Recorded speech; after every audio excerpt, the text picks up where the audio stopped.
guys, it's me, M3D dude. This is my printer right here. I couldn't find a normal knife, so I'm just using this. As you can see, I have the shirt on already.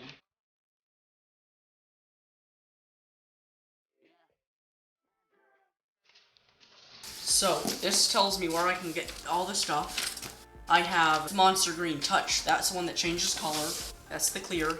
That's the white. That's the black. That's the orange.